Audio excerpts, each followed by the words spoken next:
So I actually got my sewing machine back from the repairs,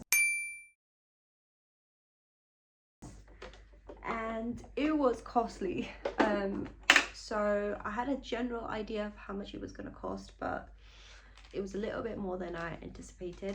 But I haven't like ever serviced it or repaired it, so it's fine.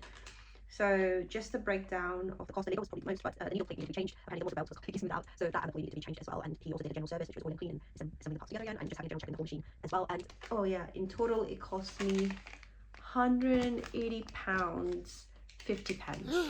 And I bought this machine for £25 like 15 years ago, so it's probably, I mean, it's more than quadruple the amount of the sewing machine, but I rather have something that I fix and use. And I mean, you know, it's one of those things, sentimental things. Once you have it, like, I don't know, it's very hard for me to get rid of it. And he also showed me that the stitches look all completely fine. There's no skipping or anything, so I'm excited, especially since it took so long. I think it was like 3 weeks.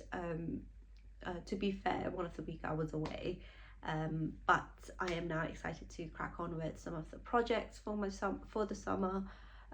Having said that, it's pouring down rain in the UK today and it's kind of chilly, but yes, in terms of what I want to make is the bag, and I've got the measurements down here, so I'm gonna draw it out in a brown paper to make a pattern, and then use that on the fabric itself. I think I'm just going to use it in the main fabric. I don't think it'll be a tricky project, but we'll see. Here's the measurement for the bag, so you can pause and note it down.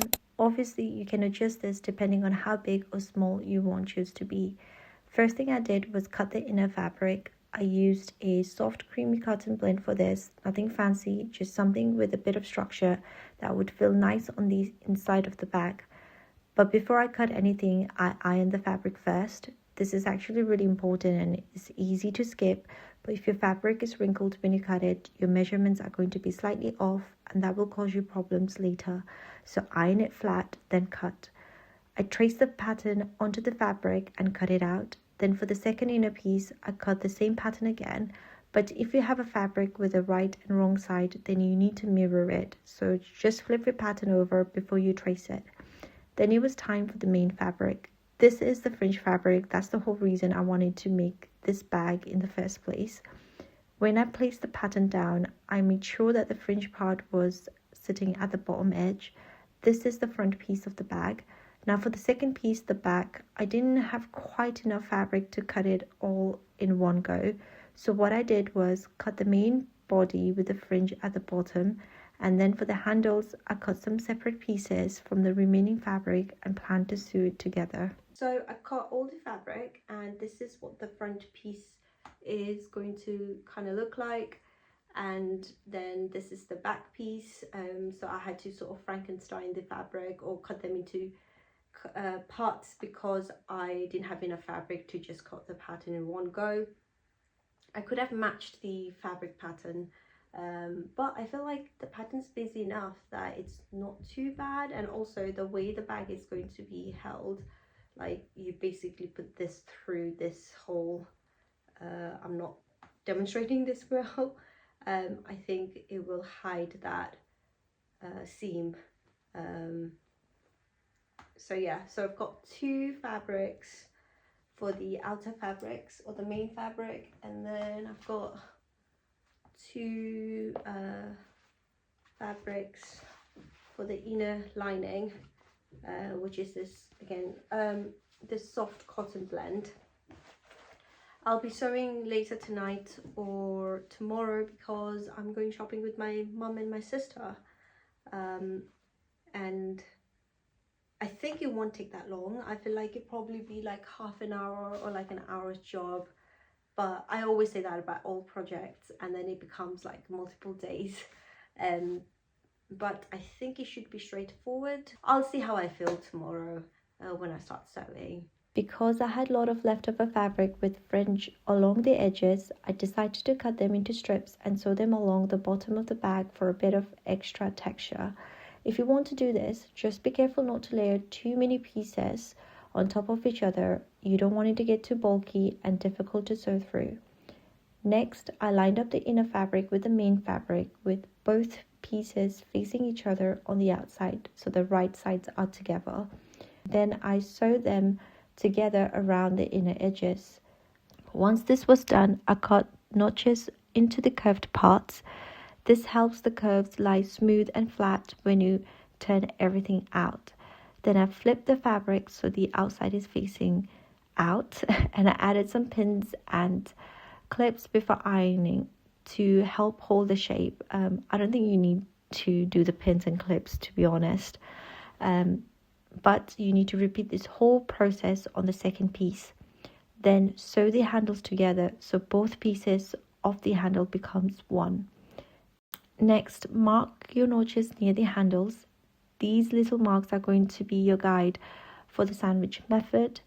They show you where to align everything and where to stop sewing, so don't skip the step. Okay, so this is the next bit, the sandwich method. I'm going to be honest with you, it is quite hard to describe in words, so please just watch what I'm doing here and hopefully it makes sense. Essentially, what you're doing is laying the fabric flat, rolling one side of the handle over to meet the other side, and then tucking that rolled piece in between the two layers of fabric like a sandwich. If it's not clicking from my video, there are other tutorials that show this method really clearly, so it's worth looking those up as well. Then you sew between the two notches you marked earlier. I somehow didn't record this part, which is very annoying, but once you've sewn it, you pull out the rolled piece, then repeat the whole thing on the other side. Now for the final assembly. Line up the two main pieces facing each other, right side together, and tuck the fringe inwards so it ends up on the outside of the bag once it's flipped. If your fabric already doesn't have fringe and you want to add some, now is the time. Just tuck it inside the same way. Then align the inner pieces together as well. Leave a gap in the inner piece.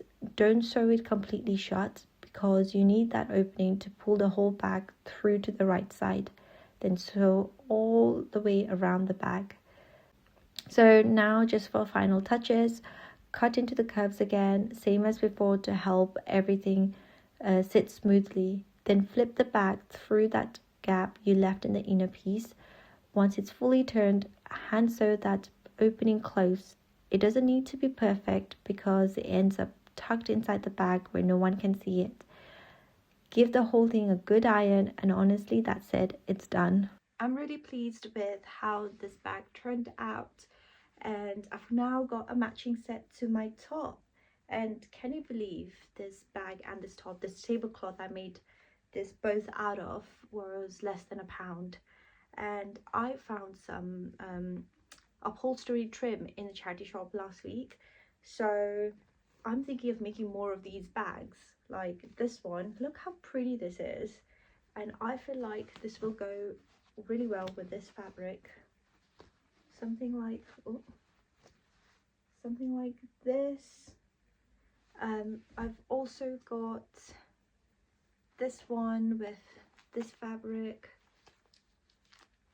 It'll go something like this. I think with this fabric I found this trim as well, this as well. So they were all like scrap trims they were about to throw, and I'm so glad I was able to grab some. And I'm really excited about this one, like this green and pink. Like how cute would this be? And I'm hoping I can make 2 of them because I've got this really silky nice pink fabric as well, and maybe make something similar like a matching set like this with this as well. And I really need another like golden bag that goes with most of my outfit, but I couldn't find a trim. But there was some, I think these are like stuff to hold the curtains in place, so there was these three, and instead of making a fringe bag, maybe like a clutch or something that drips on this gold fabric, something like that. I hope you enjoy this video, and if you're going to make one of these back, please let me know, and I'll see you in the next one.